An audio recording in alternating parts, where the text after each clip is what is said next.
상자하면 보통 어떤 이미지가 떠오르시나요? 내용물을 보호하기 위한 네모 반듯한 형태, 오로지 실용성과 기능에만 충실한 단조로운 모습, 아마 대부분 비슷할 겁니다. 2000년대 중반의 자동차 시장도 단조롭기는 매한가지였습니다. 세단, SUV, 해치백이라는 정해진 틀 안에서 조금 더 크고 조금 더 빠르고 조금 더 편안한 차를 만드는 경쟁만 계속됐죠. 모두가 이런 분위기에 매몰되어 있을 때 발칙하게도 상자 그 자체를 컨셉으로 들고 나온 녀석들이 있었습니다. 그리고 마지막까지 살아남았던 최종 우승자는 바로 후발주자였던 이 모델이었는데요. 국내에선 그저 독특한 차로 잠깐의 관심을 받았지만 지구 반대편 미국에서는 전설적인 광고와 함께 브랜드에 대한 이미지를 통째로 바꿔버린 게임 체인저. 오늘은 기아 디자인 경영의 혼을 담은 소형 크로스오버 소울 이야기입니다.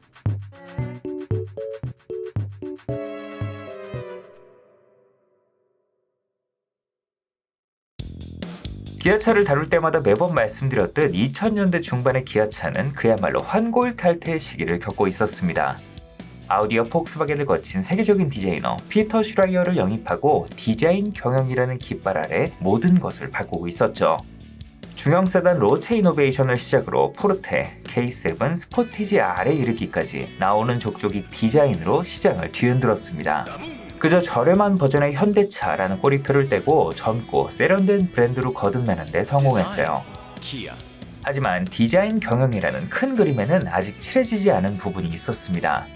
바로 브랜드의 정체성을 확실하게 보여줄 수 있는 작지만 강렬한 아이콘 같은 차였어요.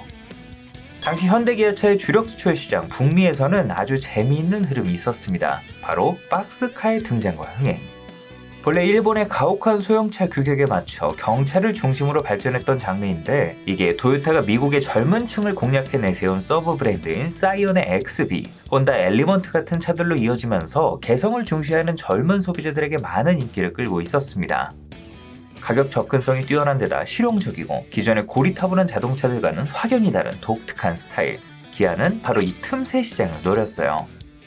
2006년 기아는 미국 디트로이트 모터쇼에서 소울이라는 이름의 컨셉트카를 선보입니다. 멧돼지를 모티브로 한 다부진 체형과 미래지향적인 디자인, 사람들의 시선을 사로잡기에 충분했죠. 이때까지만 해도 컨셉트카는 양산차와 동떨어져 있는 것들이 많았습니다. 그저 디자인과 기술력을 뽐내기 바쁜 현실감 없는 미래형 차들이 대부분이었죠. 그래서 다들 컨셉은 컨셉일 뿐이라고 생각했지만 기아는 2년 뒤인 2008년 정말 이 컨셉트카를 거의 그대로 양산해버렸습니다.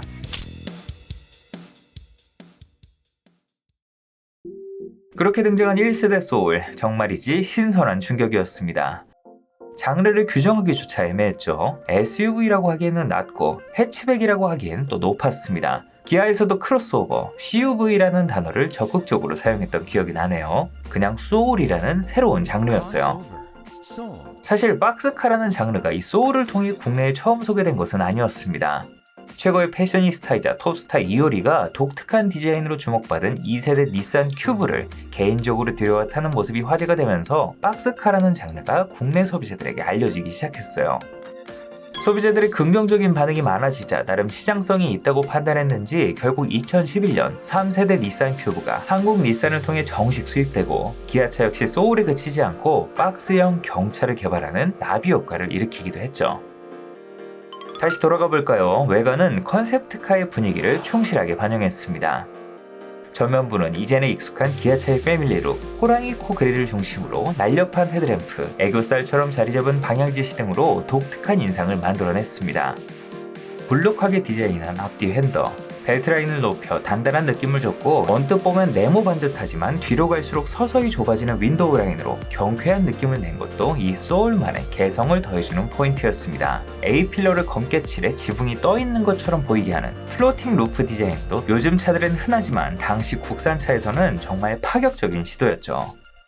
여기에 최고 18인치에 달하는 대구경 알루미늄 휠을 적용해 보다 스타일리시한 모습을 연출했어요. 이 차에 탑재된 엔진의 출력을 생각하면 주행 성능이나 승차감에 있어서 명확히 오버스펙이라 단점 투성이긴 하지만 일단 겉보기에는 확실히 멋스러웠으니까요.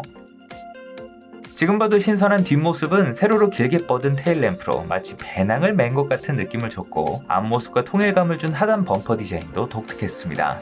전반적으로 나중에 등장한 소형 SUV에 가까운 모습으로 기존의 문법을 파괴하는 디자인이었지만 곳곳을 동글동글하게 다듬어 남녀노소 호불호가 크게 갈리지도 않는 귀엽고 친근한 느낌을 줬습니다.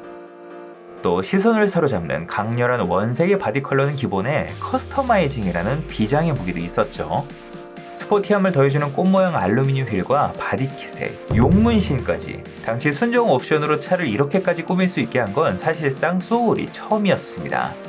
나만의 개성을 중요한 가치로 내세우기 시작한 젊은 소비자들을 공략해 단순한 이동수단을 넘어 스타일을 표현하는 패션 아이템이라는 컨셉을 전면에 내세운 거죠. 영혼, 정신을 뜻하는 차명 소울도 이런 컨셉에 발맞춰 지어진 이름이라고 하네요. 외관의 파격은 실내에도 이어졌습니다. 컨셉트카의 미래지향적인 디자인을 그대로 이식해 탑승객을 향해 뻗어나온 대시보드 디자인은 형태만으로 신선함을 줬습니다. 그러면서도 직관적인 버튼 배치로 조작 편의성이 뛰어났고 곳곳에 아기자기한 수납 공간을 마련해 실용성도 충실하게 챙겼어요. 기아의 브랜드 컬러인 붉은색 조명, 특히 강렬한 레드 컬러로 뒤덮인 인테리어 옵션은 정말이지 충격 그 자체였죠. 요즘 기준으로 보면 살짝 촌스러워 보이기도 하는데 당시에는 이런 게 스포티한 차의 뭐랄까 정석 같은 느낌이었어요. 여기에 활용 점정으로 도어 양쪽 스피커에 조명을 달아 음악 비트에 맞춰서 깜빡이는 사운드 무드 라이팅이라는 여러모로 핫해 보이는 옵션을 추가해 야간 드라이브에 즐거움을 더했죠. 음악 크게 틀고 친구들 잔뜩 태우고 다니는 젊은 오너들 사이에서 좋은 반응을 얻었어요.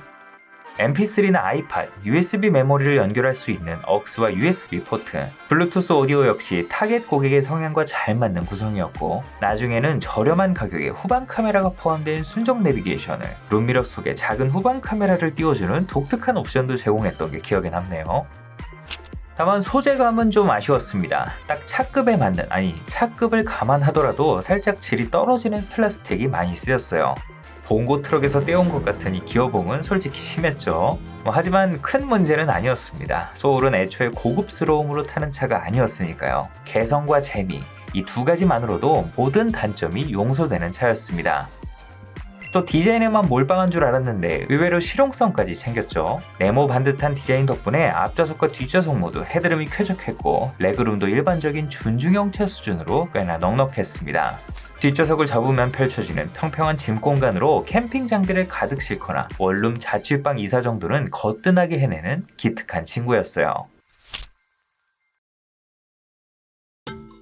개성 넘치는 외모와 달리 심장은 아주 평범했습니다. 아반떼, 포르테와 공유하는 자연흡기 1.6L 가솔린과 디젤, 2.0L 베타 가솔린 3가지 엔진에 5단 수동, 4단 자동 변속기가 맞물렸습니다. 평범한 수치만큼이나 주행 성능도 평범했는데요. 주력인 124마력의 1.6L 감마 MPI 가솔린 엔진은 일상 주행에서 부족함은 없었지만 펀한 외모에 기대하는 시원한 가속감을 주진 못했습니다. 그리고 딱 봐도 공기 저항에 불리하게 생겼죠. 같은 파워트레인을 탑재한 현대 기아차 형제들 중에서는 연비가 가장 나쁜 편이었습니다. 모닝보다 레이가 연비에서 불리한 거랑 비슷한 케이스죠. 여기에 발통도 제일 컸으니까요. 빈약한 출력은 2.0L 가솔린 모델이 달래주긴 했는데 아시다시피 판매량이 많지 않았습니다. 그래서 디젤 모델을 선택하시는 분들이 꽤 많았어요. 아반떼에도 안 들어간 개선형 U2 디젤 엔진의 넉넉한 토크 덕분에 같은 배기량의 가솔린보다 경쾌하다는 평이 많았죠. 연비도 상대적으로 좋았고요. 이외에도 승차감, 풍절음을 비롯한 방음 성능이 전반적으로 떨어진다는 평가를 받았습니다. 아무래도 이 당시 경쟁 상대라고 할 만한 차들이 없었기 때문에 준중형 세단이나 해치백과 비교를 했으니 상대적으로 밀릴 수밖에 없는 부분이었어요. 후륜 멀티링크 서스펜션을 쓴 i30와 달리 원가 절감의 일환으로 소형차에 주로 쓰이는 토션빔 서스펜션이 장착됐는데 중저속 시내 주행에서는 큰 차이를 느끼기 힘들었지만 코너링이나 고속 주행 시 뒤쪽 흔들림이 많다는 지적을 받기도 했죠. 또 하이트림에는 후륜 드럼 브레이크를 넣으면서 다소 경박스러운 제동감에 불쾌한 진동까지 선사했습니다. 이때만 해도 자세 제어 장치가 옵션으로 빠져있던 시기이기 때문에 VDC의 장착 여부나 타이어 사이즈 등 트림에 따라 주행 안정성이 눈에 띄게 달라졌습니다. 이 시기 최악의 완성도를 자랑했던 전동식 스티어링 시스템, 초창기 MDPS의 장난감 같은 조향감도 빼놓을 수 없었죠. 가벼운 감각은 주차나 저속 시내 주행 등 경우에 따라 장점이 되기도 했지만 안정감과는 분명 거리가 있었습니다. 한마디로 패션카스러운 주행 성능이었는데 당연하게도 이 차를 타는 사람들은 대부분 성능에 크게 개의치 않았습니다. 중요한 건 달리기 실력이 아니라 도로 위에서 뽐내는 존재감이었으니까요. 존재감 하니까 2009년 발표한 멋스러운 쿠페형 크로스오버 컨셉트카 소울스터가 생각나네요. 소비자들의 반응도 좋았고 소울의 자유분방한 이미지와 또 찰떡이라 양산으로 이어졌다면 재밌었을 텐데 참 아쉬웠습니다. 이후 자잘한 연식 변경으로 소비자 선호도가 높은 옵션을 확대 적용하고 상품성을 개선했습니다. 2010년식 모델부터는 주력 트림 16인치 휠 디자인을 좀 더 멋스럽게 수정하고 고리타분한 디자인의 일자형 기어 레버를 부츠 타입으로 변경, 수동 변속 기능이 함께 추가된 것은 물론 출시 후 많은 지적을 받았던 정숙성을 소폭 개선하는 등 주행 품질에서도 개선이 이루어졌습니다. 2011년식 끝물 모델부터는 후륜 서스펜션에 감쇄력을 높인 모노튜브 댐퍼를 적용해 승차감도 보완했고 버튼 시동 스마트키도 도입했는데 아쉽게도 디젤 라인업이 삭제됐죠.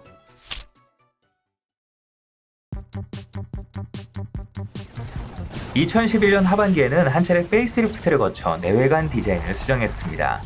디자인 완성도가 워낙에 높았기 때문에 큰 변화는 없었지만 곳곳에 디테일을 손봐 신선함을 더했어요.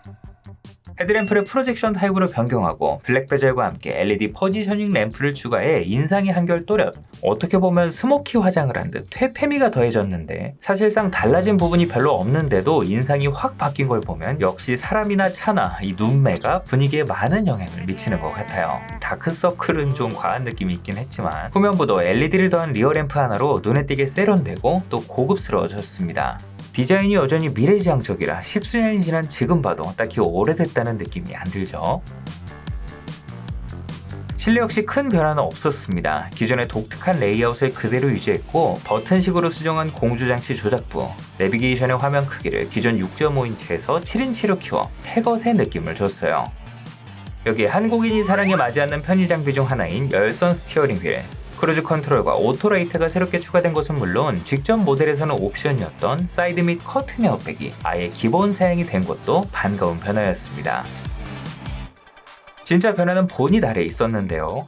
기존 1.6L MPI 가솔린 엔진을 개선한 1.6L GDI 가솔린 엔진이 탑재됐고 말 많던 4단 자동 변속기가 드디어 6단으로 업그레이드 됐습니다.